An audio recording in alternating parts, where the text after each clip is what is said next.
ফেসবুকে মনিটাইজেশনের জন্য ওয়াচ টাইম বাড়ানোর জন্য কিছু কার্যকরী কৌশল অনুসরণ করা যেতে পারে। এক, আকর্ষণীয় এবং মানসম্মত কন্টেন্ট তৈরি করা। মানসম্মত ও দর্শকদের পছন্দের কন্টেন্ট তৈরি করুন। এটি হতে পারে শিক্ষামূলক ভিডিও, বিনোদনমূলক ভিডিও, টিউটোরিয়াল বা ইন্টারেক্টিভ কন্টেন্ট। দর্শকদের আগ্রহ ধরে রাখতে কন্টেন্টটি আকর্ষণীয় হতে হবে। 2, কন্টেন্টের দৈর্ঘ্য এবং ফরম্যাট। ফেসবুকের অ্যালগরিদমে দীর্ঘ কন্টেন্টের প্রতি আগ্রহ বেশি দেখা যায়, তবে কন্টেন্টের মানও বজায় রাখতে হবে। সাধারণত 3 থেকে 5 মিনিটের ভিডিও ভালোভাবে পারফর্ম করে, তবে ভিউয়ার এনগেজমেন্ট ধরে রাখতে ভিডিওকে আকর্ষণীয় রাখা জরুরি। 3, নির্দিষ্ট সময়ে পোস্ট করা। ফেসবুকে নিয়মিতভাবে এবং নির্দিষ্ট সময়ে কন্টেন্ট পোস্ট করা গুরুত্বপূর্ণ। আপনার অডিয়েন্সের অ্যাক্টিভ সময়গুলো খুঁজে বের করে সেই অনুযায়ী পোস্ট করুন।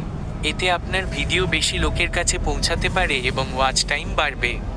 4, লাইভ ভিডিও। লাইভ ভিডিও দর্শকদের সাথে সরাসরি যোগাযোগ করার একটি শক্তিশালী মাধ্যম। ফেসবুক লাইভে দর্শকদের সরাসরি প্রশ্নের উত্তর দেওয়া বা ইন্টারেক্টিভ আলোচনা করা গেলে দর্শকরা বেশিক্ষণ ভিডিওতে থাকতে পারে, যা ওয়াচ টাইম বাড়াবে। 5, কন্টেন্ট প্রমোশন। ফেসবুকে কন্টেন্ট প্রমোট বা বুস্ট করতে পারেন। এভাবে বেশি লোকের কাছে আপনার ভিডিও পৌঁছাবে এবং ওয়াচ টাইম বাড়বে। ভিডিওগুলো শেয়ার করতে বন্ধু ও ফলোয়ারদের উৎসাহিত করুন। 6, থাম্বনেইল ও শিরোনাম আকর্ষণীয় করা।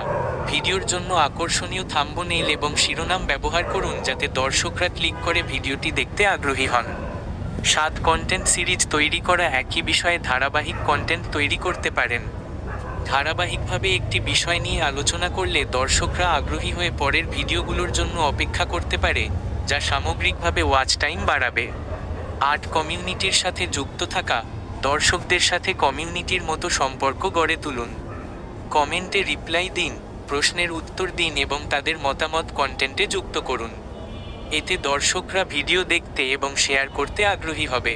এসব কৌশল অনুসরণ করে ফেসবুক ওয়াচ টাইম বাড়ানো এবং মনিটাইজেশনের জন্য প্রয়োজনীয় ক্রাইটেরিয়া পূরণ করা সম্ভব।